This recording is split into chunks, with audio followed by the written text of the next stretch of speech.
Derrick Smith earned the nickname Freckle-Faced Killer in August of 1993 after torturing and killing little Derrick Robie in the woods near Savona, New York.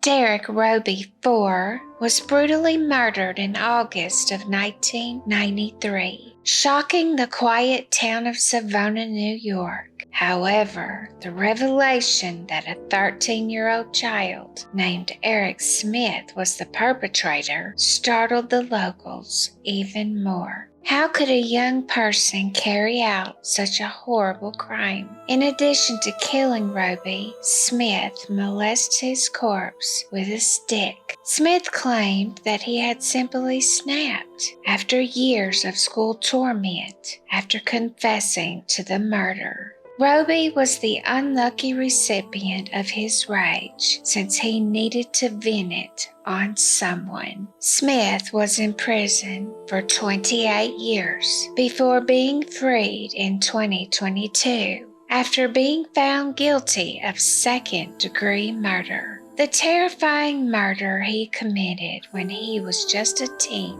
still follows him wherever Eric goes. Although he is now in his 40s and attempting to live the remainder of his life as normally as possible. On the morning of August 2nd, 1993, Derrick Robie, then 4 years old, kissed his mother and murmured, "I love you, Mom," before leaving the house in Savona to go to summer camp in a nearby park. Later, Doreen Robie admitted to 48 hours. "I have never allowed Derrick to go anywhere alone. It was on the same side of the street, 1 block away." But when 13-year-old Eric Smith observed the child, what should have been a brief, safe stroll for him became tragic. Robie was tricked into the woods by Smith, who claimed to know a shortcut to the park. Then he launched an assault. Inside Edition reports that Smith strangled young Robie, smashed him with rocks, and doused his wounds with Kool-Aid from the meal Doreen had lovingly prepared for her son.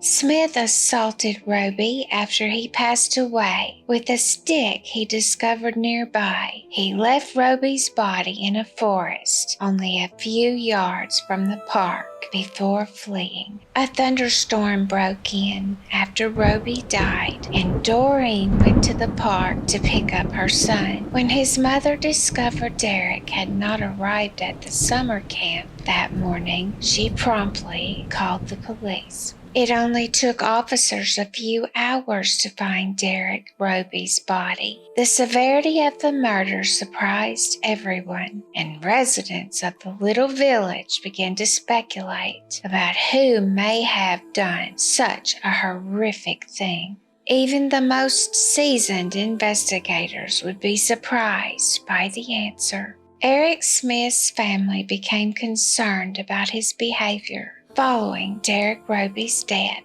On the night of the murder, Smith asked a neighbor and family acquaintance named Marlene Haskell about Robie. "Eric asked me what would happen if it turned out to be a kid who killed Robie," Haskell explained. He is also said to have questioned her about DNA evidence. Haskell suspected that Smith might have seen the murder and been intimidated into not coming forward. She voiced her concerns to his mother, and together they took Smith to the police station to meet with detectives. Smith first denied it, but soon broke down and said, "I'm sorry, Mom. I apologize. I killed that little boy." The Savona residents were surprised when the news came out. They presumed Robie was murdered by a stranger who had been driving nearby. The town as a whole adored the youngster. He had even acquired the moniker the unofficial mayor of Savona because he rode a bicycle while waving to onlookers.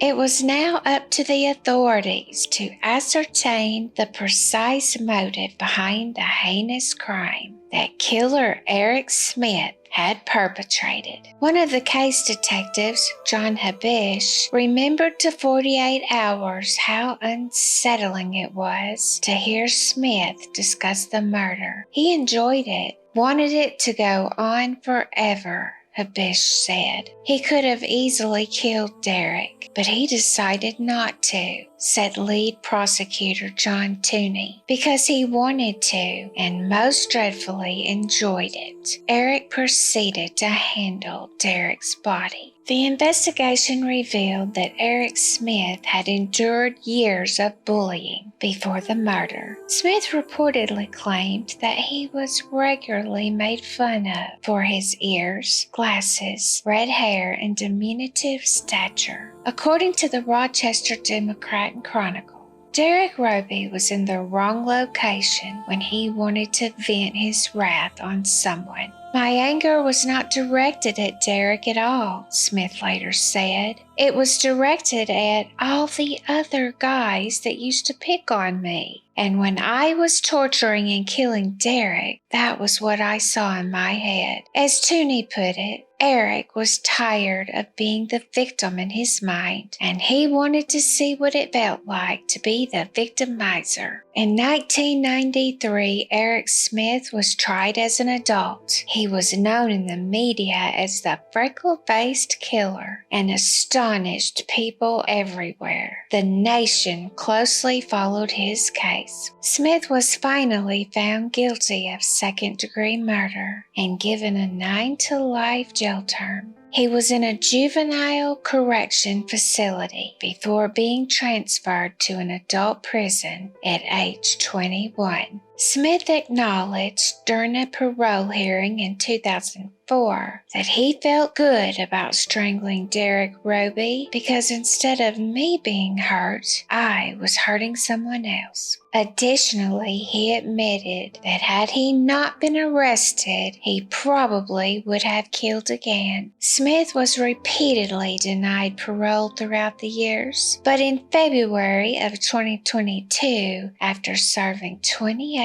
years in prison, he was freed. He disclosed his engagement to the parole board during his last parole hearing. While training to become a lawyer, his now fiancée contacted him to ask him a few questions, and the two quickly became engaged. I want to get married and raise a family, he said, according to Inside Edition. Pursue the American dream. Upon his release, Eric Smith moved to Queens, New York, where he is trying to live out that dream, despite his violent past. The 13-year-old kid that took Derrick's life is not the man standing in front of you, he told the parole board at his final hearing. I'm not a threat. The big question is now, can young children who are on the verge of becoming serial killers be rehabilitated? We are well aware that at this age, the frontal lobe of the brain is not fully formed. Do we keep them locked away? Do we give them a second chance instead? Eric Smith will remain on parole the rest of his life. Doreen became upset in court when she was denied the opportunity to discuss the type of child Derrick was. Only Eric was authorized to be disclosed by the court. Although I did not know Derrick, I will use what little I do know to offer his mother a voice here. Derrick adored his little brother, riding his bike and playing t-ball. White ice cream with sprinkles was his preferred sweet treat. When they go out, Dale and Doreen usually find vanilla ice cream. Let's discuss it in the comments.